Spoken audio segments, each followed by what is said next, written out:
সুমনাস কিচেনে সবাইকে স্বাগত জানিয়ে শুরু করছি আমার আজকের আয়োজন আর শেয়ার করছি ছানার ডালনার রেসিপি। তাহলে চলুন শুরু করা যাক। ছানার ডালনা তৈরি করার জন্য প্রথমেই আমার লাগবে 1 কাপ পরিমাণ ছানা আর একটি সিদ্ধ আলু। এখানে আমি 1 লিটার দুধে ছানা তৈরি করে নিয়েছিলাম। প্রথমে আলুটা খুব ভালোভাবে খোসাটা ছাড়িয়ে নিচ্ছি। এবার ছানার সাথে মিশিয়ে নেব। আলু ও ছানা খুব ভালোভাবে মিশিয়ে নেওয়ার পর নিয়ে নেব 1 স্লাইস পাউরুটি। পাউরুটিটাকে জলে ভিজিয়ে তারপর জলটা চিপে ফেলে দেব। এরপর ছানা ও আলুর সাথে মিশিয়ে নেব। সাথে দিয়ে দিচ্ছি 2 টেবিল চামচ পরিমাণ কর্নফ্লাওয়ার। পর্যায়ক্রমে দিয়ে দেব স্বাদমতো লবণ, সামান্য হলুদ গুঁড়া ও শুকনা মরিচ গুঁড়া। এবার হাতের সাহায্যে খুব ভালোভাবে মিশিয়ে নেব। সামান্য হলুদ গুঁড়ো দেওয়ার ফলে কালারটা কত সুন্দর এসেছে। এবার গোল গোল করে শেপ দিয়ে নেব। সামান্য একটু ঘি হাতে মাখিয়ে তারপর মিশ্রণটা থেকে গোল গোল করে নিয়ে শেপ দিয়ে নিচ্ছি। এই কোপ্তার মধ্যে আমি একটি করে কিশমিশ ব্যবহার করছি। এবার সবগুলো ছানার কোপ্তা তৈরি করে নেব। আপনারা চাইলে অন্য শেপেও এই ছানার কোপ্তা তৈরি করতে পারেন। সম্পূর্ণ নিরামিষ রেসিপিটি খেতে অসাধারণ লাগে।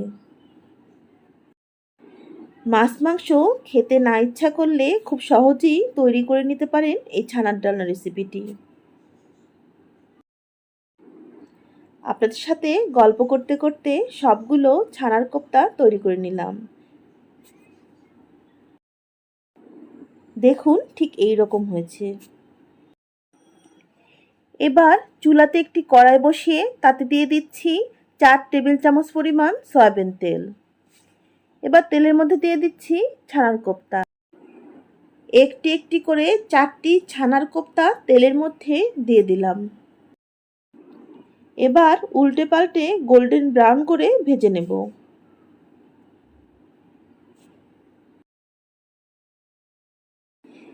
দেখুন ঠিক এই রকম কালার আসবে।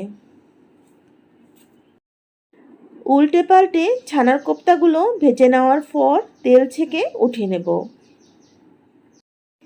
সবগুলো ছানার কোপ্তা এভাবে ভেজে নিয়েছি। এবার ওই তেলের মধ্যেই দিয়ে দেব হাফ চা চামচ পরিমাণ জিরা ও একটি তেজপাতা। 30 সেকেন্ড মতো ভেজে নেব। এবার দিয়ে দিচ্ছি কেটে রাখা আলু। এখানে মাঝারি সাইজের 3টি আলু রয়েছে। আলুর সাথে অ্যাড করছি সামান্য পরিমাণ লবণ ও হলুদ গুঁড়া। এই আলুগুলো 5 মিনিট মতো ভেজে নিচ্ছি। এইবার সামান্য পরিমাণ জল দিয়ে দিলাম। সাথে দিয়ে দেব হলুদ গুঁড়া, শুকনা মরিচ গুঁড়া, ধনিয়া গুঁড়া, জিরা গুঁড়া ও লবণ। দিয়ে দেব পোস্তদানা বাটা। এখানে 1 চা চামচ পরিমাণ পোস্তদানা বেটে নিয়েছিলাম। টক দই দিয়ে দিচ্ছি 2 চা চামচ পরিমাণ। সাথে অ্যাড করছি আদা বাটা 1 চা চামচ পরিমাণ। এইবার আলুর সাথে মশলাগুলোকে খুব ভালোভাবে কষিয়ে নেব। মশলা কষানো হয়ে যাবার পর দিয়ে দিচ্ছি পরিমাণ মতো জল। আমি এখানে 1.5 কাপ মতো জল ব্যবহার করেছি। তারপর আলুটা পুরোপুরি সিদ্ধ হওয়া পর্যন্ত অপেক্ষা করব। ঢাকনা দিয়ে ঢেকে রান্না হতে দেব আলুটা যতক্ষণ না সেদ্ধ হয়। আলু সেদ্ধ হয়ে গেছে। এবার ছানার যে কোপ্তা ভেজে রেখেছিলাম সেটা দিয়ে দিচ্ছি। এবার 4 থেকে 5 মিনিট ফুটতে দেব। ছানার কোপ্তা দেওয়ার পর খুব বেশি সময় ফুটানোর দরকার নেই, এতে করে ছানার কোপ্তা ভেঙে যেতে পারে। এবার দিয়ে দিচ্ছি 1.5 চা চামচ পরিমাণ গরম মশলা গুঁড়া ও সামান্য পরিমাণ ঘি।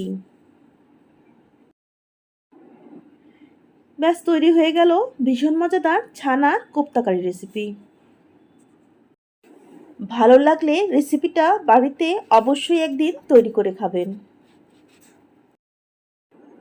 রেসিপিটা যদি ভালো লেগে থাকে তাহলে আমার চ্যানেলটা সাবস্ক্রাইব করতে পারেন, চাইলে লাইক শেয়ার ও কমেন্টও করতে পারেন। আজ এ পর্যন্তই, সামনে আরও ভালো ভালো রেসিপি নিয়ে চলে আসবো। বাই।